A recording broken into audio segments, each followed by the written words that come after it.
ಶ್ರೀ ವಾಸವಿ ಕನ್ಯಕಾ ದೇವಿ ಪುರಾಣ ನವಮಾಧ್ಯಾಯ. ಸಾಲಂಕಾಯನ ಮಹರ್ಷಿಯಿಂದ ಸದಾಚಾರ ಮಹಿಮೆಯನ್ನು ಕುರಿತು ಆಲಿಸಿದ ಮಣಿಗುಪ್ತಾದಿಗಳು, ಓ ಗುರುವರ್ಯ, ಯಾವ ವಿಧದ ಆಚಾರದಿಂದ ದೇವಿಯು ಸಂತುಷ್ಟಳಾಗಿ ತನ್ನನ್ನು ಸೇವಿಸುವ ಭಕ್ತರನ್ನು ಪಾಲಿಸುವಳೋ, ಯಾವ ಸದಾಚಾರ ಮಹಿಮೆಯನ್ನು ಕುರಿತು ತಾವು ಹೇಳಿದಿರೋ ಅಂತಹ ಸದಾಚಾರವನ್ನು ಕುರಿತು ವಿವರವಾಗಿ ಕೇಳಬಯಸಿದ್ದೇವೆ. ಮತ್ತೆ ಯಾವ ಗಾಯತ್ರಿ ತಂತ್ರ ಮಹಿಮೆಯು ವರ್ಣನಾತೀತವೆಂದು ತಾವು ತಿಳಿಸಿದಿರೋ ಅಂತಹ ಗಾಯತ್ರಿ ಮಂತ್ರವನ್ನು ಕುರಿತು ವಿಶದವಾಗಿ ನಮಗೆ ಅರುಹಿಸಿ ನಮ್ಮನ್ನು ಧನ್ಯರನ್ನಾಗಿ ಮಾಡಿರೆಂದು ಪ್ರಾರ್ಥಿಸಿದರು. ಮಣಿಗುಪ್ತಾದಿಗಳ ಪ್ರಾರ್ಥನೆಯನ್ನು ಮನ್ನಿಸಿ ಸಾಲಂಕಾಯನ ಮಹರ್ಷಿಗಳು ಈ ವಿಧವಾಗಿ ಹೇಳತೊಡಗಿದರು. ಸದಾಚಾರ ವಿಧಿಯ ವಿವರಣೆ. ಹೇ ವೈಶ್ಯೋತ್ತಮರೇ, ನಿಮ್ಮ ಧರ್ಮ ಜಿಜ್ಞಾಸೆಯನ್ನು ಕಂಡು ಮಿಗಿಲಾಗಿ ಸಂತಸಿಸಿದೆನು. ಪೂರ್ವದಲ್ಲಿ ನಾರದನಿಗೆ ಶ್ರೀಮನ್ನಾರಾಯಣನು, ಶೌನಕಾದಿಗಳಿಗೆ ಸೂತ ಮುನಿಯೂ ಹೇಳಿದ ಸದಾಚಾರದ ವಿಧಿ ವಿಶೇಷಗಳನ್ನು ನಿಮಗೀಗ ನಾನು ವಿವರಿಸುವೆನು. ಇದನ್ನು ಕುರಿತು ಬ್ರಹ್ಮಾಂಡ ಪುರಾಣದಲ್ಲಿ ವ್ಯಾಸ ಮುನೀಂದ್ರರಿಂದ ಸವಿಸ್ತಾರವಾಗಿ ಹೇಳಲ್ಪಟ್ಟಿದೆ. ನಾನು ಆ ವಿಷಯಗಳನ್ನು ಅತ್ಯಂತ ಸಂಕ್ಷಿಪ್ತವಾಗಿ ನಿಮಗೆ ತಿಳಿಸಿಕೊಡುವೆನು. ಶ್ರದ್ಧಾಳುಗಳಾಗಿ ಆಲಿಸಿರಿ. ಸದಾಚಾರವು ಲೌಕಿಕ ಮತ್ತು ಶಾಸ್ತ್ರೀಯವೆಂದು ಎರಡು ಬಗೆಯಾಗಿವೆ. ತನ್ನ ಶ್ರೇಯಸ್ಸಿಗಾಗಿ ಮನುಷ್ಯನು ಈ ಎರಡನ್ನು ಆಚರಿಸಬೇಕು. ಧೀಮಂತರು ಗ್ರಾಮಧರ್ಮ, ವರ್ಣಧರ್ಮ, ಸಮಾಜಧರ್ಮ, ದೇಶಧರ್ಮ ಎಂಬ ಧರ್ಮಗಳನ್ನು ಆಚರಿಸಬೇಕು. ವೇದೋಕ್ತವಾದುದೇ ಸದ್ಧರ್ಮವೆಂದು ತಿಳಿಯಬೇಕು. ದ್ವಿಜನಾದವನು ಬೆಳಗಿನ ಜಾವದಲ್ಲಿ ಎಚ್ಚರಗೊಂಡು ಪ್ರತಿನಿತ್ಯ ನಡೆಸಬೇಕಾದ ಅವಶ್ಯ ಕರ್ತವ್ಯಗಳನ್ನು ಮಹರ್ಷಿಗಳು ನುಡಿದ ರೀತಿಯಲ್ಲಿ ನಿಮಗೆ ತಿಳಿಸುತ್ತಿರುವೆನು. ಮಾನವನು ಪ್ರಾತಃ ಕಾಲದಲ್ಲಿ ಎಚ್ಚರಗೊಳ್ಳಬೇಕು. ಕೂಡಲೇ ಶುಭಕರವಾದ ಒಂದು ವಸ್ತುವನ್ನು ದರ್ಶಿಸಬೇಕು. ದೀಪ, ಬಂಗಾರ, ಖಡ್ಗ, ಸಮುದ್ರ, ಹಚ್ಚ ಹಸುರಿನ ಗದ್ದೆ, ಮೇಘದಿಂದ ಆವೃತವಾದ ಪರ್ವತ, ಕರುವಿನೊಡಗೂಡಿದ ಹಸು, ಧರ್ಮಪತ್ನಿ ಅಥವಾ ತನಗೆ ವಿಶೇಷವಾಗಿ ಪ್ರಿಯವಾದ ವ್ಯಕ್ತಿ, ತನ್ನ ಬಲಗೈಯಿನ ಅಂಗೈ ಮೊದಲಾದವು ಮಂಗಳಕರ ವಸ್ತುಗಳೆಂದು ಹಿರಿಯರು ಹೇಳಿರುವರು. ಪ್ರಭಾತ ಸಮಯದಲ್ಲಿ ಸ್ವೀಯ ಕರದರ್ಶನವು ಅತ್ಯಂತ ಸುಲಭ ಸಾಧ್ಯ. ಶ್ಲೋಕ. ಕರಾಗ್ರೇ ವಸತೆ ಲಕ್ಷ್ಮೀ, ಕರಮಧ್ಯೆ ಸರಸ್ವತಿ, ಕರಮೂಲೆ ತು ಶ್ರೀಕನ್ಯಾ, ಪ್ರಭಾತೆ ಕರದರ್ಶನಂ ಎಂದು ಪಠಿಸುತ್ತಾ ಕರದರ್ಶನವನ್ನು ಮಾಡಬೇಕು.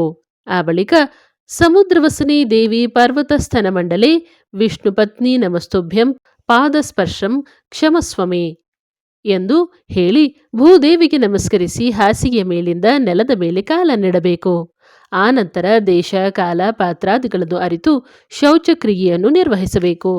ಆ ಬಳಿಕ ಆಚಮನ ಮಾಡಿ ಮುಖ ಪ್ರಕ್ಷಾಳನ ಮಾಡಿಕೊಳ್ಳಬೇಕು. ದೇಹ ಶುದ್ಧಿಗಾಗಿ ಸ್ನಾನ ಮಾಡಬೇಕು. ಸ್ನಾನ ಮಾಡುವಾಗ ಗಂಗೆ ಚ ಯಮುನೆ ಚೈವ ಗೋದಾವರಿ ಸರಸ್ವತಿ ನರ್ಮದೆ ಸಿಂಧು ಕಾವೇರಿ ಜಲೇಸ್ಮಿನ್ ಸನ್ನಿಧಿಂ ಕುರು ಎಂದು ನುಡಿದು ಸಮಸ್ತ ಪುಣ್ಯ ನದಿ ಜಲಗಳನ್ನು ತಾನು ಸ್ನಾನ ಮಾಡುವ ನೀರಿನಲ್ಲಿ ವಾಸಿಸಿರೆಂದು ಪ್ರಾರ್ಥಿಸಬೇಕು. ಸ್ನಾನದಿಂದ ಶರೀರ ಶುದ್ಧಿಯೇ ಅಲ್ಲದೆ ಮಲಿನ ಕರ್ಮಗಳ ಪಾಪಗಳು ಕೂಡ ತೊಲಗಿ ಹೋಗುವುವು.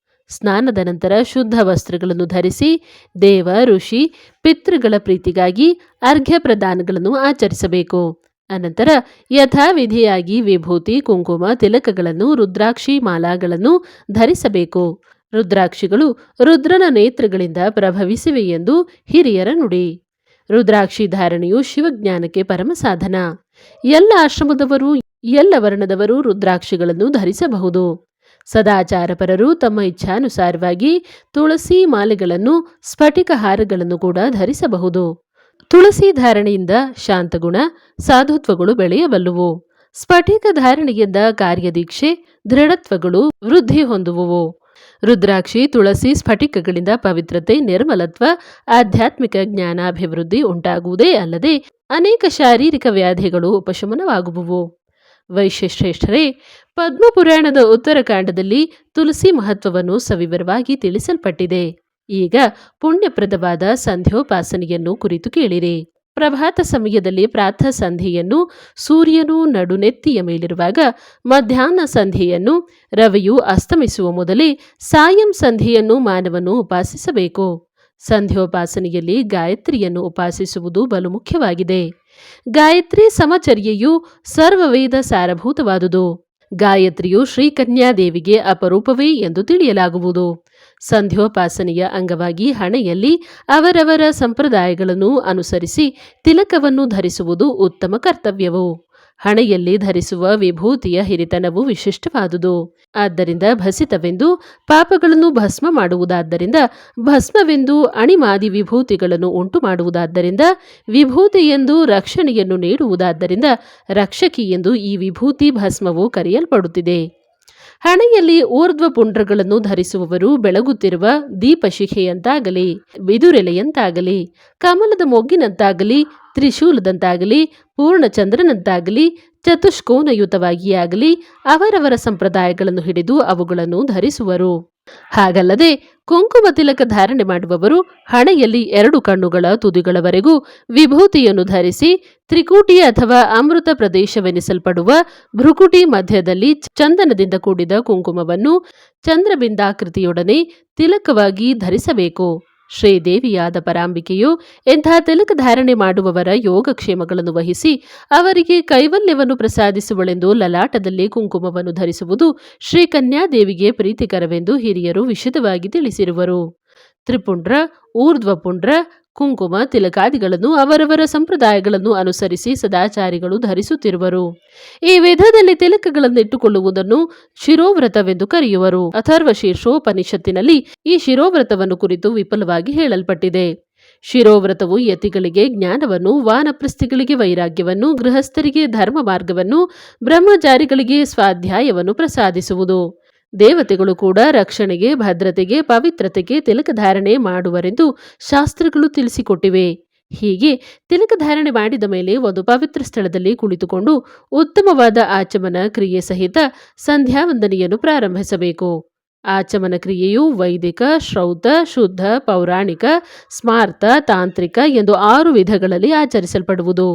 ತಮ್ಮ ತಮ್ಮ ಸಾಂಪ್ರದಾಯಿಕ ಸಂದರ್ಭಗಳನ್ನು ಅನುಸರಿಸಿ ಆಚಮನವನ್ನು ಆಚರಿಸಬೇಕು. ಅನಂತರ ಓಂಕಾರವನ್ನು ತನ್ನ ಹೃದಯದಲ್ಲಿ ಸ್ಮರಿಸುತ್ತಾ ತ್ರಿಪಾದ ಗಾಯತ್ರಿಯನ್ನು ಜಪಿಸುತ್ತಾ ಪ್ರಾಣಾಯಾಮವನ್ನು ಆಚರಿಸಬೇಕು. ಪೂರಕ, ಕುಂಭಕ, ರೇಚಕಗಳೆಂಬ ಕ್ರಿಯೆಗಳಿಂದ ಕೂಡಿದ ಪ್ರಾಣಾಯಾಮ ಪ್ರಕ್ರಿಯೆಯನ್ನು ಗುರುಮುಖೇನ ತಿಳಿದುಕೊಂಡು ಅಭ್ಯಾಸ ಮಾಡಿ ಆಚರಿಸಬೇಕು. ಪ್ರಾಣಾಯಾಮವು ಪ್ರಣವಾತ್ಮಕವು. ಪರಮಾತ್ಮನು ಪ್ರಣವ ಸ್ವರೂಪನು. ಆದ್ದರಿಂದ ಪ್ರಾಣಾಯಾಮವು ಪರಮಾತ್ಮ ಸ್ವರೂಪನೇ ಆಗುವುದೆಂದು ಬಲ್ಲವರು ಹೇಳುವರು. ಇದು ಪ್ರಾಣಶಕ್ತಿಯನ್ನು ವೃದ್ಧಿಪಡಿಸುವುದು. ಬಳಿಕ ಶ್ಲೋಕ: ಗುರು ಬ್ರಹ್ಮ ಗುರು ವಿಷ್ಣು ಗುರುರ್ದೇವೋ ಮಹೇಶ್ವರ ಗುರುದೇವ ಪರಬ್ರಹ್ಮೆ ತಸ್ಮೈ ಶ್ರೀ ಗುರವೇ ನಮಃ ಎಂಬ ಗುರು ಮಂತ್ರದಿಂದ ಗುರುಧ್ಯಾನವನ್ನು ಮಾಡಬೇಕು. ತರುವಾಯ ಕಾಲ ಸಂಕೀರ್ತನ ರೂಪವಾದ ಸಂಕಲ್ಪವನ್ನು ಹೇಳಿಕೊಂಡು ಮಾರ್ಜನವನ್ನು ಆಚರಿಸಿ ಜಲಪ್ರಾಶನ ಮಾಡಬೇಕು. ಒಳಗಿನ ದೋಷಗಳನ್ನು, ಪಾಪಗಳನ್ನು ಹರಿಸುವುದಕ್ಕಾಗಿ ಪುನಃ ಮಾರ್ಜನವನ್ನು ಆಚರಿಸಬೇಕು. ಅನಂತರ ಗಾಯತ್ರಿ ಮಂತ್ರದಿಂದ ಅಭಿಮಂತ್ರಿಸಿದ ಜಲಾಂಜಲಿಯನ್ನು ಸೂರ್ಯದೇವನಿಗೆ 3 ಬಾರಿ ಅರ್ಘ್ಯ ನೀಡಬೇಕು. ಆ ಬಳಿಕ ಅಸವಾದಿತ್ಯೋ ಬ್ರಹ್ಮ ಎಂದು ನೀರನ್ನು ಪ್ರದಕ್ಷಿಣೀಕರಿಸಬೇಕು. ಮಧ್ಯಾಹ್ನದಲ್ಲಿ 1 ಬಾರಿ ಅರ್ಘ್ಯವನ್ನು ನೀಡಬೇಕು. ಸಂಧ್ಯೆಗಳಲ್ಲಿ 3 ಬಾರಿ ಅರ್ಘ್ಯ ಕೊಡಬೇಕು. ಗಾಯತ್ರಿ ದೇವಿಯನ್ನು ಆವಾಹನೆ ಮಾಡಿ ಹೃದಯದಲ್ಲಿ ಧ್ಯಾನಿಸಿ ಬಳಿಕ ಯಥಾಶಕ್ತಿ ಮಂತ್ರ ಜಪವನ್ನು ಆಚರಿಸಬೇಕು. ಅಂಗನ್ಯಾಸ, ಕರನ್ಯಾಸಗಳನ್ನು ಮಾಡಿದರೂ ಮಾಡದಿದ್ದರೂ ಕೃಪಣತ್ವವಿಲ್ಲದ ಒಳ್ಳೆಯ ಮನಸ್ಸಿನಿಂದ ಸಚ್ಚಿದಾನಂದ ಸ್ವರೂಪಿಣಿಯಾದ ಗಾಯತ್ರಿ ದೇವಿಯನ್ನು ಧ್ಯಾನಿಸಿ ಜಪಿಸುವವರು ಅನಂತ ಫಲಗಳನ್ನು ಹೊಂದುವರು. ಓಂ ಭೂರ್ಭುವಸ್ಸುವಃ ತತ್ಸವಿತುರ್ವರೇಣ್ಯಂ ಭರ್ಗೋ ದೇವಸ್ಯ ಧೀಮಹಿ ಧಿಯೋ ಯೋನಃ ಪ್ರಚೋದಯಾತ್ ಎಂಬೀ ಮಂತ್ರವು ಗಾಯತ್ರಿ ಮಂತ್ರವು. ಇದು ಉಪನಯನ ಕಾಲದಲ್ಲಿ ಗುರುಗಳಿಂದ ಉಪದೇಶಿಸಲ್ಪಡುವುದರಿಂದ ಗುರು ಮಂತ್ರವೆಂದು, ಬ್ರಹ್ಮೋಪದೇಶವೆಂದು ನುಡಿಯಲ್ಪಡುತ್ತಿದೆ. ಇದೇ ತ್ರಿಪಾದ ಗಾಯತ್ರಿ ಅಂದರೆ ಬ್ರಹ್ಮ ಗಾಯತ್ರಿ. ಇದುವೇ ಜಪ ಗಾಯತ್ರಿ ಎಂದು ಪ್ರಸಿದ್ಧವಾಯಿತು. ಇದನ್ನು ಕರ್ಮ ಗಾಯತ್ರಿ, ಪ್ರಕಟ ಗಾಯತ್ರಿ ಎಂದು ಕೂಡ ಪ್ರಾಜ್ಞರು ನುಡಿಯುವರು. ಇದರಲ್ಲಿ ಸಮಸ್ತ ಯೋಗ ರಹಸ್ಯಗಳು, ವೇದಾಂತ ರಹಸ್ಯಗಳು ಅಡಗಿವೆ. ಮಾನವನು ತುರಿಯ ಆಶ್ರಮದಲ್ಲಿ ಪ್ರವೇಶಿಸಿದಾಗ ಈ ಗಾಯತ್ರಿ ಮಂತ್ರದ 4ನೆಯ ಪಾದವನ್ನು ಸೇರಿಸಿ ಜಪಿಸಬೇಕು. ಆ ಚತುಷ್ಪಾದ ಗಾಯತ್ರಿಯನ್ನು ಪೂರ್ಣ ಗಾಯತ್ರಿ ಎನ್ನುವರು.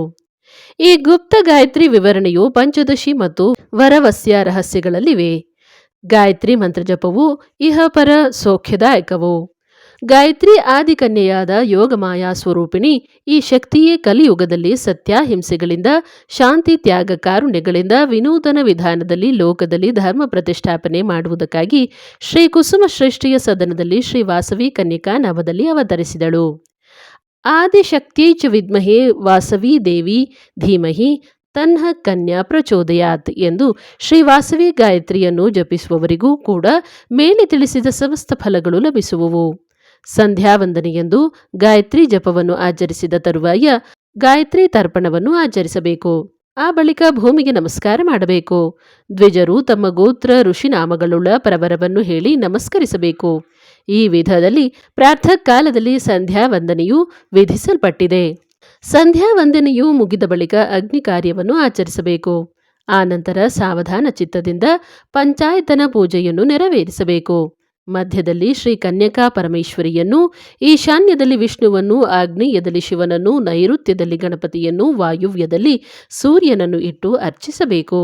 ಓ ವೈಶ್ಯಪುಂಗವರೇ, ಉದಯ ಕಾಲದಲ್ಲಿ ಮಾಡಿದಂತೆಯೇ ಮಧ್ಯಾಹ್ನ ಸಾಯಂಕಾಲಗಳಲ್ಲಿ ಕೂಡ ವಿದ್ಯುಕ್ತವಾಗಿ ಸಂಧ್ಯಾವಂದನೆಯನ್ನು ಮಾತ್ರ ಮಾಡಬೇಕು. ಗೃಹಸ್ಥಿಗಳಿಗೆ ಬ್ರಹ್ಮಯಜ್ಞ, ದೇವಯಜ್ಞ, ಪಿತೃಯಜ್ಞ, ಮನುಷ್ಯಯಜ್ಞ ಅಂದರೆ ಅತಿಥಿ ಯಜ್ಞ, ಭೂತಯಜ್ಞ ಎಂಬ ಪಂಚಯಜ್ಞಗಳು ವಿಧಿಸಲ್ಪಟ್ಟಿವೆ.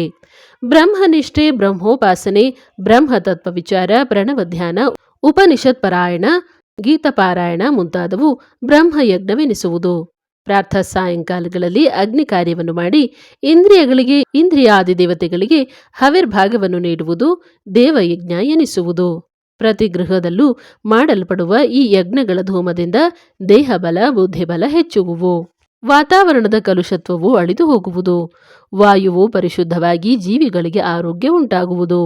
ದೈವ ಕೃಪೆ ಉಂಟಾಗುವುದು. ಹೀಗೆ ಸಮಸ್ತ ಶ್ರೇಯಸ್ಸುಗಳು ಪ್ರಾಪ್ತಿಯಾಗುವುವು. ನಮಗೆ ದೇಹ ಜನ್ಮವನ್ನು ಪ್ರಸಾದಿಸುವ ಮಾತಾಪಿತೃಗಳು, ಜ್ಞಾನ ಜನ್ಮವನ್ನು ಪ್ರಸಾದಿಸುವ ಗುರು ಮತ್ತು ಪಿತೃ ಸಮಾನರಾದ ಇತರ ಹಿರಿಯರಿಗೆ ಸೇವೆ ಸಲ್ಲಿಸುವುದು, ಪೋಷಿಸುವುದು ಎಂಬಿವೆಲ್ಲ ಪಿತೃಯಜ್ಞವೆನಿಸುವುದು.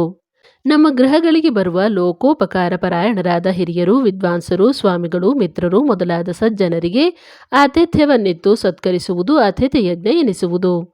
ಸಮಾಜದ ಸೌಭಾಗ್ಯಕ್ಕೆ ಉಪಯೋಗವಾಗುವ ಗೋವುಗಳು, ಅಶ್ವಗಳು, ಶ್ವಾನಗಳು, ಕುರಿಗಳು, ಮೇಕೆಗಳು ಇತ್ಯಾದಿ ಪ್ರಾಣಿಗಳನ್ನು, ಕೋಳಿಗಳು, ಕಾಗೆಗಳು, ಪಾರಿವಾಳಗಳು, ಗಿಳಿಗಳು ಇತ್ಯಾದಿ ಪಕ್ಷಿಗಳ ರೂಪದ ಪ್ರಾಣಿಗಳನ್ನು ಪೋಷಿಸುವುದು ಭೂತಯಜ್ಞ ಎನಿಸುವುದು.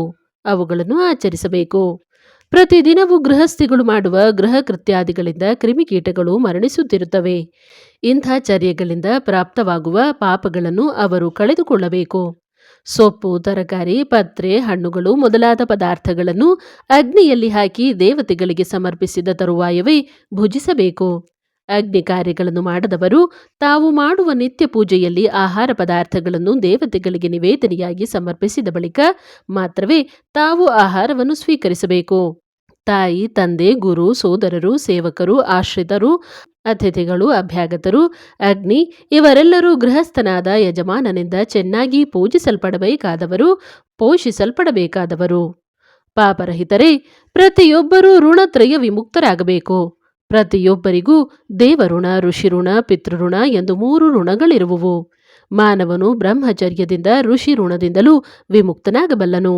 ಹೀಗೆ ಸಾಲಂಕಾಯನರಿಂದ ಸದಾಚಾರ ವಿಧಾನವನ್ನು ಮತ್ತು ಗಾಯತ್ರಿ ಮಂತ್ರ ಮಹತ್ವವನ್ನು ಕೇಳಿದ ಮಣಿಗುಪ್ತಾದಿಗಳು ಸಂತುಷ್ಟರಾಗಿ ಶ್ರೀ ವಾಸವಿ ವಿರೂಪಾಕ್ಷರ ಅನಂತರದ ಕಥೆಯನ್ನು ತಿಳಿಯಲಾಶಿಸಿ ಆ ಮುನಿವರರೊಡನೆ, ಹೇ ಗುರುದೇವ, ಉಪನಯನ ವೇದಾರಂಭ ಸಂಸ್ಕಾರಗಳನ್ನು ಹೊಂದಿದ ವಾಸವಿ ವಿರೂಪಾಕ್ಷರ ವಿದ್ಯಾಭ್ಯಾಸವು ಹೇಗೆ ಸಾಗಿತು, ಮತ್ತೇನಾಯಿತು, ಈ ವೃತ್ತಾಂತಗಳನ್ನು ನಮಗೆ ದಯೆಯಿಂದ ತಿಳಿಸಿಕೊಡಿ ಎಂದು ಪ್ರಾರ್ಥಿಸಿದರು. ಆಗ ಸಾಲಂಕಾಯನ ಮಹರ್ಷಿಯು ಅವರಿಗೆ ಈ ರೀತಿ ಹೇಳತೊಡಗಿದರು. ಆದಿಭಾಸ್ಕರ ಸದ್ಗುರುವು ವಾಸವಿ ವಿರೂಪಾಕ್ಷರ ಉಪನಯನ ವೇದಾರಂಭ ಸಂಸ್ಕಾರಗಳನ್ನು ಮಾಡಿಸಿ ಸಂತುಷ್ಟನಾಗಿ ಅವರಿಂದ ಚತುರ್ವೇದಗಳನ್ನು, ಸಮಸ್ತ ಶಾಸ್ತ್ರಗಳನ್ನು, ಕಲೆಗಳನ್ನು ಅಭ್ಯಾಸ ಮಾಡಿಸಿದರು. ವಾಸವಿ ವಿರೂಪಾಕ್ಷರು ಗುರುಗಳನ್ನು ನಿಮಿತ್ತ ಮಾತ್ರ ಮಾಡಿಕೊಂಡು ಅತಿ ಶೀಘ್ರವಾಗಿ ವೇದಾಂಗಗಳನ್ನು, ಷಟ್ಶಾಸ್ತ್ರಗಳನ್ನು, ಚತುಷ್ಷಷ್ಟಿ ಕಲೆಗಳೆಂಬ ಹೆಸರಿನ 64 ವಿದ್ಯೆಗಳನ್ನು ತಾವೇ ಅಭ್ಯಸಿಸಿದರು. ಕ್ರಮವಾಗಿ ಅವರಿಬ್ಬರು ಯೌವನಶ್ರೀಯನ್ನು ಹೊಂದಿದರು.